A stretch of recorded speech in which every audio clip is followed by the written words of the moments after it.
নমস্কার বন্ধুরা, বাঙালির হেসেলে সবাইকে স্বাগত জানাই। আজকে আমরা একটি অনন্য স্বাদের চিলি চিকেনের রেসিপি আপনাদের সঙ্গে শেয়ার করব। তো চলুন এবার শুরু করা যাক।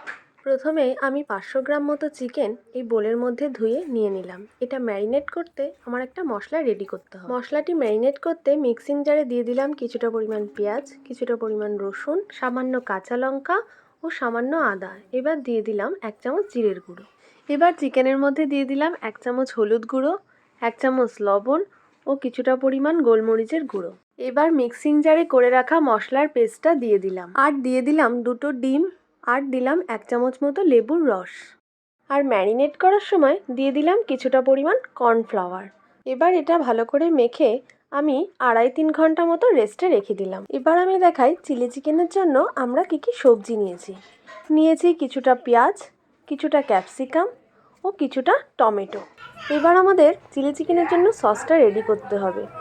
সবার প্রথমেই দিয়ে দিলাম কিছুটা পরিমাণ সয়া সস, তারপর কিছুটা পরিমাণ টমেটো সস, আর দিয়ে দিলাম কিছুটা পরিমাণ গ্রিন চিলি সস। এবার আমি সবগুলোকে একসঙ্গে ভালো করে মিশিয়ে নেব।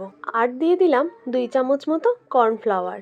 এবার এটা ভালো করে মিশিয়ে নেওয়ার পর, যেহেতু আমার এটা একটু ঘন হয়ে গেছে, তাই এতে আমি সামান্য পরিমাণ জল অ্যাড করলাম। এবার সসটা আমার রেডি হয়ে গেল। এবার ম্যারিনেট করা চিকেনগুলো ফ্রাই করব। তো কড়াইতে সবার প্রথমেই আমি কিছুটা তেল দিয়ে দিলাম।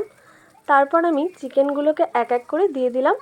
মোটামুটি মিডিয়াম ফ্লেমে এটা ফ্রাই করে নিতে হবে।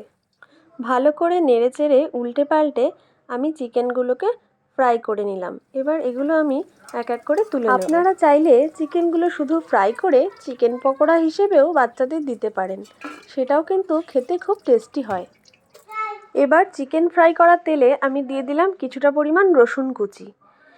সামান্য নাড়াচাড়া করে তারপর আমি কেটে রাখা সবজিগুলো এর ভেতর দিয়ে দিলাম। এগুলো কিন্তু খুব লো ফ্লেমে ভাজতে হবে, হাই ফ্লেমে ভাজার কোনো দরকার নেই। এবার আমি এর মধ্যে অ্যাড করে দিলাম 1 চামচ মতো বাটার, যাতে এর টেস্টটা আরেকটু ভালো হয়। এবার সমস্ত সবজিগুলোকে লো ফ্লেমে আমি 5 থেকে 7 মিনিট মতো ভালো করে নাড়িয়ে চাড়িয়ে ভেজে নিলাম। আর দিয়ে দিলাম কিছুটা পরিমাণ গোলমরিচের গুঁড়ো। আগে থেকে রেডি করে রাখা সসটা এবার আমি সবজির মধ্যে দিয়ে দিলাম, আর দিয়ে দিলাম 1 চামচ মতো চিনি। সামান্য নাড়িয়ে চাড়িয়েই আমি এবার ভেজে রাখা চিকেনগুলো এর মধ্যে দিয়ে দিলাম। এবার সব কিছুকে ভালো করে মিশিয়ে নিলেই তৈরি হয়ে গেল আমার ঘরোয়া উপকরণ দিয়ে খুব সহজেই তৈরি চিলি চিকেন রেসিপি। তো সবাই খুব ভালো থাকবেন, আর আমাদের রেসিপিটি ভালো লাগলে অবশ্যই লাইক, কমেন্ট এবং শেয়ার করবেন। ধন্যবাদ।